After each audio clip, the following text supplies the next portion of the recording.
नमस्कार। आकाशवाणी जयपुर अजमेर से प्रस्तुत हैं प्रादेशिक समाचार।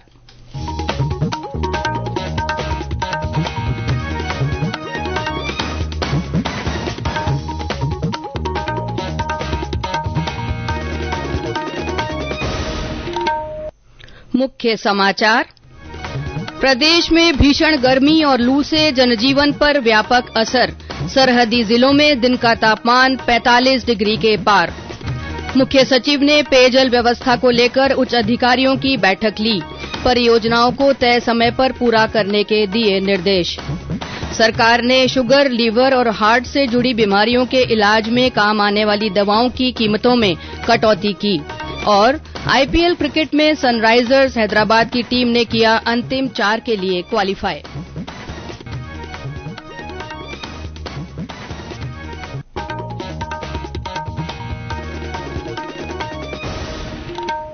समाचारों के साथ मैं अल्पना राठौड़ और अब समाचार विस्तार से।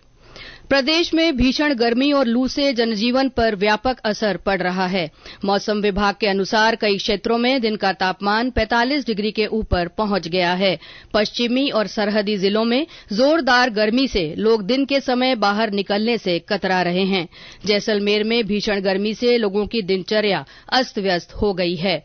बाड़मेर में कल सीजन में दूसरी बार पारा 46 डिग्री को पार कर गया।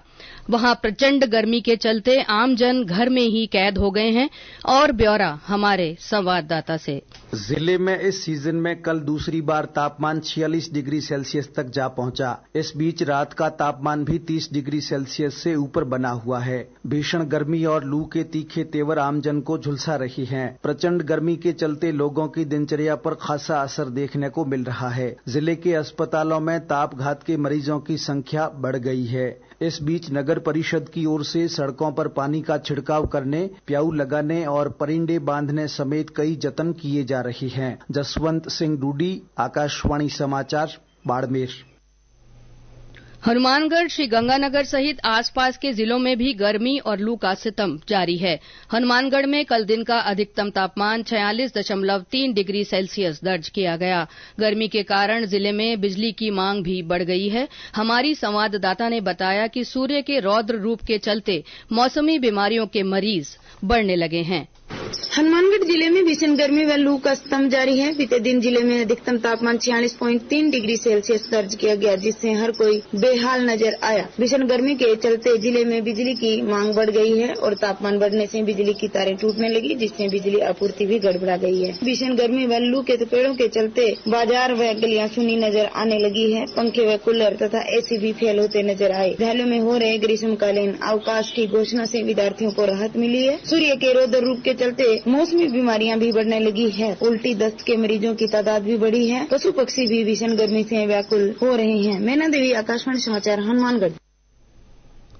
भीषण गर्मी का असर पशु पक्षियों पर दिखाई दे रहा है। भरतपुर के केवला देव उद्यान और ग्रामीण क्षेत्रों में पशु पक्षी व्याकुल दिखाई दे रहे हैं। वहां विभिन्न संगठनों की ओर से परिंदों के लिए दाने पानी की व्यवस्था की जा रही है। सवाईमाधोपुर में कल अधिकतम तापमान 44 डिग्री सेल्सियस दर्ज किया गया। रणथंभौर राष्ट्रीय उद्यान के जीव जंतु इस तेज गर्मी में सहमे से दिखाई दे रहे हैं। इस बीच मौसम विभाग ने कहा है कि कल से शुरू हुए लू के नए दौर के अगले एक सप्ताह तक जारी रहने की संभावना है। जयपुर, भरतपुर और कोटा संभाग के कुछ हिस्सों में आज और कल अधिकतम तापमान 43 से 45 डिग्री सेल्सियस दर्ज होने तथा कहीं कहीं लू चलने का पूर्व अनुमान है। जोधपुर, बीकानेर संभाग में आगामी 2 दिन 25 से 30 किलोमीटर प्रति घंटे की रफ्तार से आंधी भी चल सकती है। मुख्य सचिव सुधांश पंत ने अधिकारियों से कहा है कि आमजन को पीने का पानी मुहैया कराने और पेयजल परियोजनाओं को समय पर लागू करने में कोई कसर नहीं छोड़ी जाए। जन स्वास्थ्य अभियांत्रिकी और जल संसाधन विभाग की समीक्षा बैठक में श्री पंत ने कहा कि आमजन के लिए पेयजल एक अति संवेदनशील मामला है, इसलिए इससे संबंधित विभिन्न परियोजनाओं को गति देने के लिए आचार संहिता हटने का इंतजार न करें। उन्होंने अधिकारियों से चुनाव आयोग से अनुमति लेकर आचार संहिता के दौरान भी आवश्यक सरकारी काम जारी रखने को कहा। मुख्य सचिव ने इसरदा दौसा जल आपूर्ति परियोजना तथा जल जीवन मिशन की प्रगति पर अधिकारियों से फीडबैक लिया। उन्होंने सभी परियोजनाओं की समयबद्ध मॉनिटरिंग करने और कार्य पूरा करने के लिए समय सीमा निर्धारित करने के भी निर्देश दिए। सरहदी जिले जैसलमेर में पड़ रही भीषण गर्मी के दौरान पेयजल आपूर्ति सुचारू करने को लेकर विधायक महंत प्रतापपुरी ने जलदाय विभाग के अधिकारियों की बैठक ली। उन्होंने शहरी इलाकों के साथ ही ग्रामीण क्षेत्रों में भी लोगों को पीने का पानी मुहैया कराने के निर्देश दिए। जिले में पशु पक्षियों के लिए भी पीने का पानी मुहैया कराने के लिए जगह जगह परिंडे और खेलियां लगाई जा रही हैं। एनएसएस और एनसीसी कैडेट्स भी जिला प्रशासन के साथ मिलकर काम कर रहे हैं। ये समाचार आकाशवाणी जयपुर अजमेर से प्रसारित किए जा रहे हैं। सरकार ने विभिन्न बीमारियों के उपचार में आमतौर पर इस्तेमाल होने वाली 41 दवाओं और 6 फॉर्मुलेशंस की कीमतों में कटौती की है। इनमें मधुमेह, हृदय और लीवर रोगों के इलाज में इस्तेमाल होने वाली दवाएं शामिल हैं। आवश्यक दवाओं को सुलभ बनाने के लिए यह निर्णय किया गया है। राष्ट्रीय औषधि मूल्य निर्धारण प्राधिकरण की बैठक में फार्मा कंपनियों को निर्देश दिया गया है कि वे विभिन्न दवाओं की कम कीमत की जानकारी तत्काल प्रभाव से डीलरों और थोक वितरकों को दें। राजस्थान लोक सेवा आयोग द्वारा विभिन्न भर्ती परीक्षाओं के संबंध में उच्च और उच्चतम न्यायालय द्वारा पारित विभिन्न न्यायिक फैसलों को आयोग की वेबसाइट पर अपलोड किया गया है। आयोग अध्यक्ष संजय क्षोत्रिय ने कहा कि इस नवाचार से अभ्यर्थियों को भर्ती परीक्षा संबंधी विभिन्न बिंदुओं के संबंध में तथ्यात्मक और सटीक जानकारी प्राप्त हो सकेगी। साथ ही भ्रमवश अभ्यर्थियों द्वारा किए जाने वाले अनावश्यक बातकरण में भी कमी आने की संभावना है। इससे भर्ती परीक्षाओं को समय पर संपन्न करने में सहायता के साथ अभ्यर्थियों को भी राहत मिलेगी।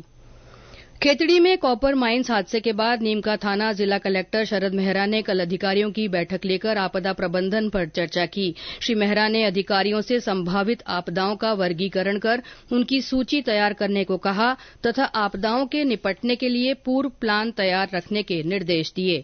उन्होंने आगामी बारिश के मौसम में बिजली गिरने की संभावनाओं वाले स्थलों, ऊंची इमारतों, मोबाइल टावरों और पानी की टंकियों पर तड़ित चालक लगाने को कहा। आज विश्व दूरसंचार दिवस है। इंटरनेट तथा अन्य सूचना और संचार प्रौद्योगिकी के उपयोग करने की संभावनाओं के प्रति जागरूकता के लिए ये दिन मनाया जाता है। सूचना तकनीक समाज और अर्थव्यवस्था में परिवर्तन लाने की क्षमता रखती है। हाल के वर्षों में भारतीय दूरसंचार क्षेत्र महत्वपूर्ण विकास और परिवर्तनकारी युग के चरण को स्थापित करने का साक्षी बना है। देश आज डिजिटल क्षेत्र में एक वैश्विक नेता के रूप में उभर कर आने तथा अपने नागरिकों को सशक्त बनाने की महत्वपूर्ण डिजिटल यात्रा का उत्सव मना रहा है। आज भारत 4G तकनीक के साथ ही 5G के इस्तेमाल में दुनिया के शीर्ष देशों में शामिल है। देश के 99% लोगों तक सूचना तकनीक की पहुंच मुहैया करवाकर देश आज दूरसंचार व्यवस्था में कई देशों से आगे है।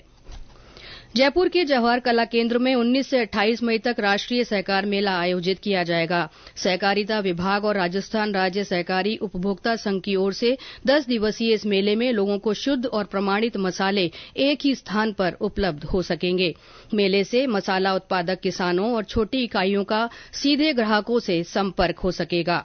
मेले में रोजाना आकर्षक प्रतियोगिताएं भी आयोजित की जाएंगी। आईपीएल क्रिकेट में सनराइजर्स हैदराबाद ने लीग में अंतिम 4 के लिए क्वालीफाई कर लिया है। गुजरात टाइटंस के खिलाफ सनराइजर्स का मैच बारिश के कारण रद्द होने की वजह से हैदराबाद की टीम अगले पड़ाव में पहुंच गई है। इस बीच आज मुंबई इंडियंस का मुकाबला लखनऊ सुपर जायंट्स से होगा। वानखेड़े स्टेडियम में यह मैच शाम 7:30 बजे शुरू होगा। लखनऊ को प्रतियोगिता में बने रहने के लिए आज का मैच बड़े अंतर से जीतना होगा। गौरतलब है कि कोलकाता नाइट राइडर्स और राजस्थान रॉयल्स की टीम पहले ही अगले दौर में पहुंच चुकी है। और अंत में मुख्य समाचार एक बार फिर। प्रदेश में भीषण गर्मी और लू से जनजीवन पर व्यापक असर पड़ रहा है। सरहदी जिलों में दिन का तापमान 45 डिग्री के पार पहुंच गया है। मुख्य सचिव ने पेयजल व्यवस्था को लेकर उच्च अधिकारियों की बैठक ली है। परियोजनाओं को तय समय पर पूरा करने के निर्देश दिए हैं। सरकार ने शुगर, लीवर और हार्ट से जुड़ी बीमारियों के इलाज में काम आने वाली दवाओं की कीमतों में कटौती की है। और आईपीएल क्रिकेट में सनराइजर्स हैदराबाद की टीम ने अंतिम 4 के लिए क्वालीफाई कर लिया है। इसके साथ ही प्रादेशिक समाचार बुलेटिन समाप्त हुआ। नमस्कार।